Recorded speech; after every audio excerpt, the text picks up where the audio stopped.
Hi everyone, my name is Jonathana Jacquesa-Belletête'a. I'm the creative director and the art director on Hell Is Us. I hope you enjoyed the trailer that you've seen recently. Today we're back in the spotlight. We're going to show you a bit of gameplay, a bit more than what you've seen in the trailer, and I hope that you will enjoy this part greatly. All right, so let's start with the basics. So Hell Is Us is set to be released in 2025.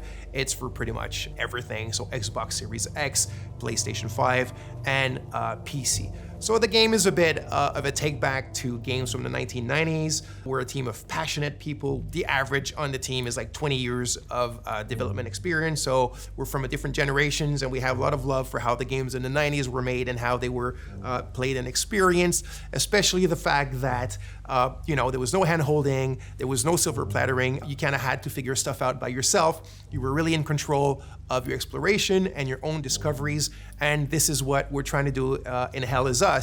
Obviously with modern flair and kind of like modern knowledge of game design and whatnot, but very much put you back in the driver's seat of your experience and of your exploration, and then the result and the joy of your discoveries. So Hell Is Us takes place in a country called Hadia. Hadia is in the grips of a vicious civil war. You play the role of Remy. Remy is actually from Hadia. He was born there, but his mom smuggled him out at the age of 5, like it sometimes happens in those countries. And what I mean by that is Hadia is a hermit state, is a turtle state. It's completely closed off on itself. Nobody goes out, nobody comes in. And that's why Remy's mom decided to smuggle him out so he can have a better life. He grew up in the foster home system, or the foster system in Canada. He's always wanted to come back to Hadia. He wants to find his parents again. He wants to kind of like confront them. He's got a lot of questions for them. He understands why they abandoned him, but yet, abandonment is pretty much the biggest trauma that a child can have. And there's like a loop that hasn't been closed properly for him towards this situation and his parents. When the game starts, Remy has finally been able to infiltrate Hadia during the brutal civil war that I was talking about. Remy is a ON peacekeeper. He quit his post, he went AWOL, infiltrated the country, and this is where the game starts. Remy remembers 2 things, and that means the players remember 2 things.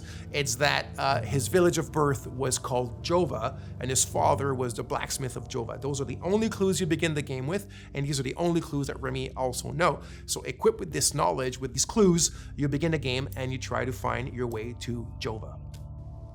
You must be lost to wander around Sinedra Forest. I'm afraid I have very little to offer. A group of strange-looking soldiers arrived here last night in an APC. And perhaps you can ask them for help. It's not the first time I've seen them. They always seem to be snooping around here for something. They parked their APC just beyond the woods, to the north. Once in the woods, follow the wind chimes. They will lead the way through. The gate to enter the woods is locked. Here, take this key to unlock it.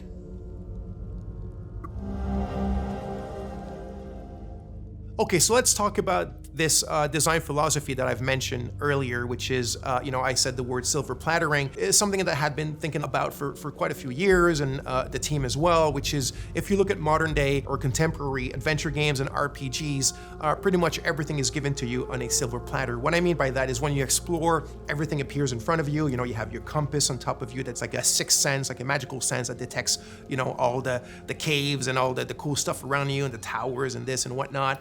It just appears magically. And you have your map, and you have your mini map, and you have your quest markers, and you have your objective markers, and you can drop your own markers, and you have your quest journals, and it just never ends. And if you think about it, what happens with that is that you're not truly exploring. You're just kind of like flying by wire, and when you find something, it's not really your discovery. It was kind of handed to you on a silver platter. So what you're looking at now is we're having a discussion with a bloke named Ernest Cadell. He's telling us certain information, and then he tells us it's quite far. You need to hitch a ride. You might find people that are willing to give you a ride. It's up to the north of my house, so you're gonna have to use your compass, but your real compass, right, with the coordinates on it, north, south, east, west, blah, blah, blah, and follow that. And he tells you that in the Lost Woods, in order to find your way out, just follow the wind chimes. He says, I've attached them there for my kids when they were young because they kept on getting lost in those bloody woods. And then he tells you, follow the sound of the wind chimes and you'll find your way on the other side of the woods. that's how we do it. It's very organic, it's very realistic. You know, someone in real life could have told you the exact same thing. So the environments, the visuals of the game are not just there to illustrate, they're there to communicate. So you need to play the game, you need to open your eyes, you need to open your ears to what NPCs tell you, and you'll find your way and you'll discover things, and you will truly own your discoveries and the great joy that comes with that.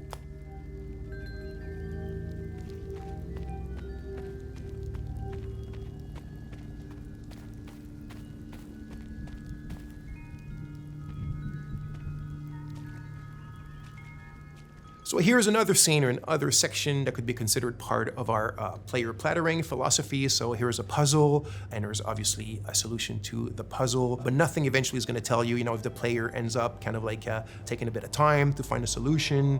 There's not going to be any artificial kind of ways that are going to help him or tell him what to do. Remy's not going to start talking to himself, or i.e. talking to the player with, you know, little clues and whatever. It's really up to you to figure them out. And in the way that the player plattering is inserted in this, we have a good example here with your trusty drone named Cappy. By the way, you can tell now that Remy has his poncho and he has his sword and he has his drone. So it's after he's acquired them, right? Because at the beginning of the game, you saw he was not dressed like that. Now there's a reason why he ends up dressed like this. There's a reason why he needs these things, this equipment, but we don't need to get into these details today. So anyway, there's an ancient language in the country and you kind of find it throughout the game. And the drone has a software, one of his many softwares, and this specific one can translate the ancient language. So this puzzle, the way that it works, you need to kind of like explore and observe your environment around this specific puzzle in order to find the clues on how to solve it. You need the drone, your trusty Cappy, his name is Cappy, also there's something behind that of course, and you translate those old texts. It gives you little passages of a poem or a psalm or something like that, and through what they tell you and the order in which they seem to have to be pieced back together, you find your clues on what this puzzle does and how to solve it. So again, the players are kind of like just led to their own devices, but things are there, the answers are there, and you have to explore. And again, I repeat it, you have to open your eyes and open your ears, and you'll figure it out.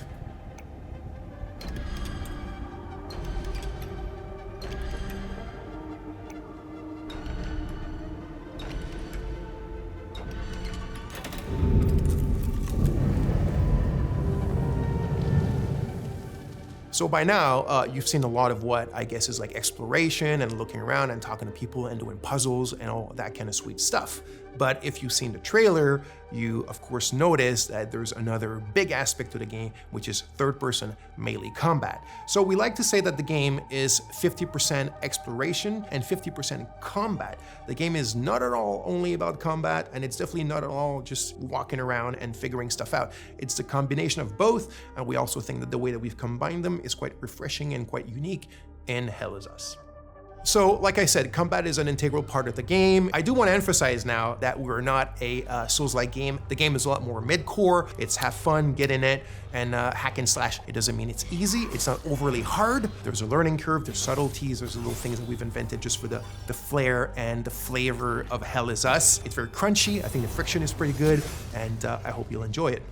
So there's a wide variety of enemies in the game. So we have kind of like the more common enemy type, which we call the Hollow Walker. So it's these kind of humanoid, bipedal, white enemies that you can see here with the holes in their faces and their chests and whatnot. So obviously there's a reason why they're called Hollow Walkers, and there's different types of them and different kind of tiers of strength and powers. But when you're facing pretty much the biggest threats in the game, it's what we call like a dual entity. So it's like a Hollow Walker has a haze inside of it. So it's when the haze is present. I'm not gonna get into the details right away of what the haze represents. It's all part of the lore and what you will figure out in the game.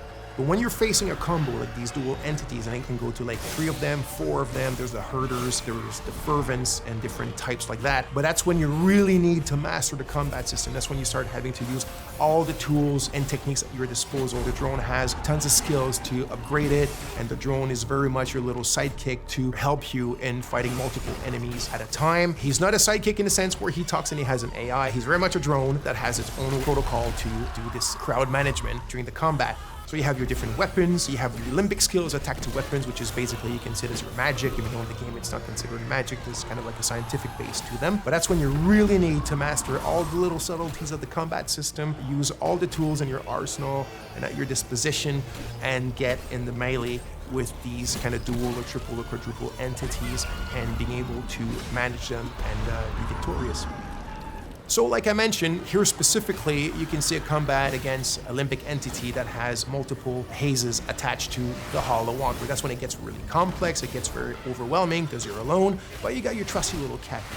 So you need to use its skill. So for example, Cappy has a skill where you can distract an entity, either a haze or a hollow walker. You can use the forward charge, which is one of my favorite. You also have the typhoon. You have the super dash skill, which is another one of my favorites. So you can start dashing sideways, forward, backwards, really, really fast. It gives you like this Japanese action game style. And then you also have your limbic skill. So you need to find the glyphs in the game and you need to attach them to your weapons. And this is when you start getting powers that come from these weapons that allow you to take care of these enemies in much more powerful and kind of like impressive ways. That's when the VFX and the sound effects all come together and give you this combat bang that we all like and love.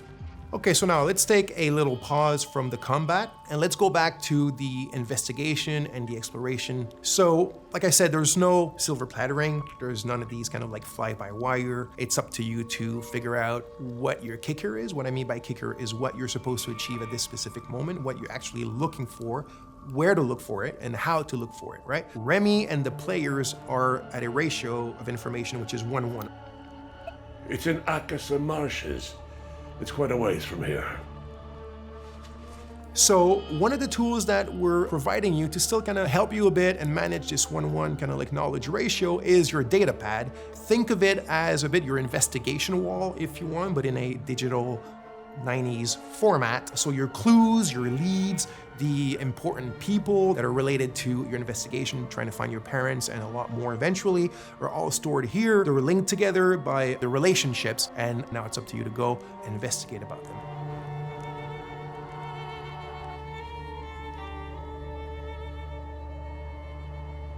So as you can see here, some of the areas can be quite wide opened. This one here called the Casa Marshes is one of the bigger ones. And as I spoke quite a bit already, the game doesn't hold your hand or doesn't really tell you where to go. So out of your main leads or clues or ideas that you have in your head of what you're supposed to do or where you're supposed to go at any given moment, you will also be attracted by a lot of points of interest or just little things in the environment that pique your curiosity. And as you walk towards them or explore, that's when you'll start also making a ton of like peripheral or side discoveries on your own, things that you cannot solve right away, or things that you might think that there is a thing to be done with it when there's none, and it's all part of the fun stuff and the kind of like experience that we're providing in the game. So as you can see here, there's a tree with people that have been hung. Like I said, this takes place during a very vicious civil war between two different ethnicities in the countries that are still basically the exact same people. And you found this tree. It's actually not part of the Golden Path or not part of something tremendously important in the game, but there's still something around it. There's still something to be found, and it's probably linked to more stuff that you can do in relation to it. But that you had to do your own exploration to find it, and even more of your own exploration and investigation to figure out what it's linked to and what you can do from it if you want.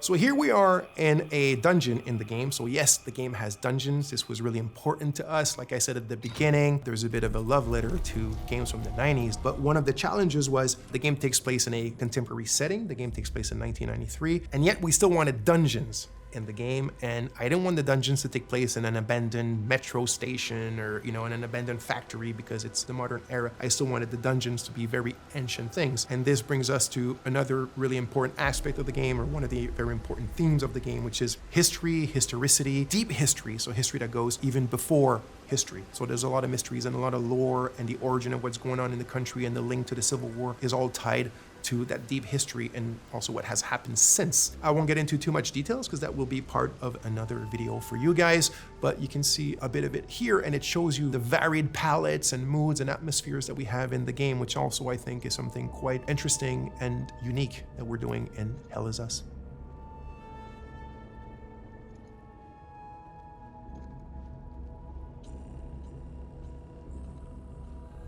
Thanks a lot. Thanks for being with us. I hope you enjoyed it. I'm extremely grateful to have you guys following us, the team as well. So just to repeat, the game Hell Is Us will be released in 2025 as box series, PlayStation 5, and PC. And there's a lot more coming soon about the game. This is just the beginning. We'll explain other aspects of it and get into sometimes a bit of the minutia. So stay tuned and speak to you soon. Thank you.